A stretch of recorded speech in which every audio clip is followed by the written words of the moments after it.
time for our daily lectionary reading for Wednesday, December 8th. Today we have, for your listening pleasure or reading pleasure, hopefully you're reading along, Psalm 126. Now, this is our third day in this psalm, so following my recent practice, we read it once in the NRSV, we read it a second time in the Message, and then the third time. Lately, I've been finding that the Holman Christian Standard has been doing a pretty good job with the Psalms, keeping them poetic. So we'll do the Holman Christian Standard. Then we've got Isaiah 35, 3 to 7, and in our New Testament is Luke 7, 18 to 30. Let's jump right into Psalm 126, Zion's restorations. Restoration, plural.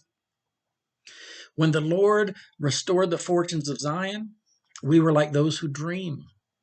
Our mouths were filled with laughter then, and our tongues with shouts of joy. Then they said among the nations, the Lord has done great things for them. The Lord has done great things for us. We were joyful. Restore our fortunes, Lord, like watercourses in the Negev. Those who sow in tears will reap with shouts of joy. Though one goes along weeping, carrying the bag of seed, he will surely come back with shouts of joy, carrying his sheaves. They did a pretty good job with the poetry. All right, let's look at Isaiah 35, 3 to 7.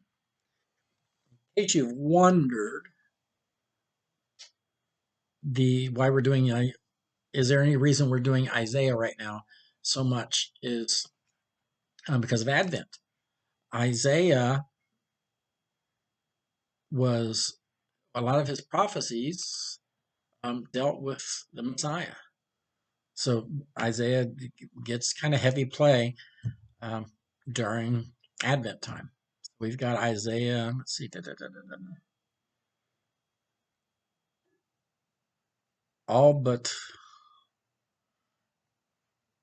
like 3 days between now and Christmas, something like that.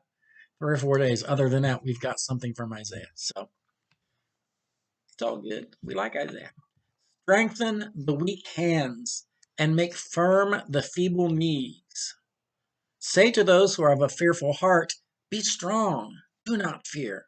Here is your God. He will come with vengeance, with terrible recompense. He will come and save you.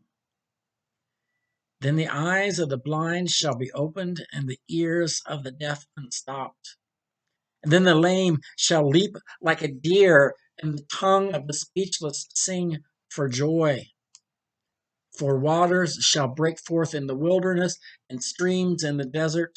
The burning sand shall become a pool, and the thirsty ground springs of water. The haunt of jackals shall become a swamp. The grass shall become reeds and rushes. All right, let's go to Luke 7, 18 to 30. Messengers from John the Baptist. So the disciples of John reported all these things to him. I hate it when they do all these things. So quickly, I've already done this. Jesus healed a centurion's servant, and then he raised the widow's son at Nain, who is dead. He already raised the dead. We forget. We hear about him raising Lazarus. We remember that, but we forget about raising the widow's son. So those are the things. And when the disciples of John reported all these things to him, they reported these miracles that Jesus was performing. So John summoned 2 of his disciples and sent them to the Lord to ask, are you the one who is to come, or are we to wait for another? And when the men had come to him, they said, John the Baptist has sent us to you to ask, are you the one who is to come, or are we to wait for another? Jesus had just then cured many people of diseases, plagues, and evil spirits, and had given sight to many who were blind. And he answered them, go and tell John what you have seen and heard.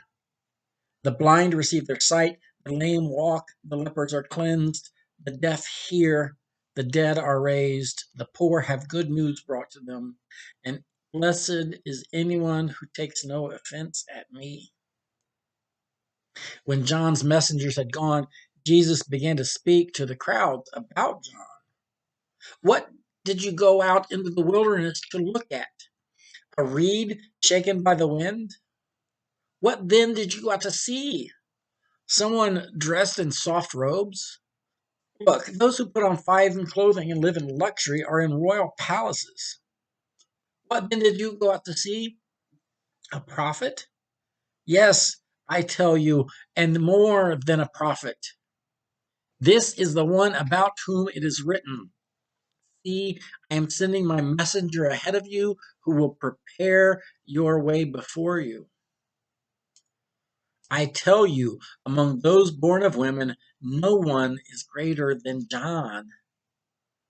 Yet the least in the kingdom of God is greater than he. And all the people who heard this, including the tax collectors, acknowledged the justice of God because they had been baptized with John's baptism. But by refusing to be baptized by him, the Pharisees and the lawyers rejected God's purpose for themselves. That's what I got for you for today, December 8th. See y'all later.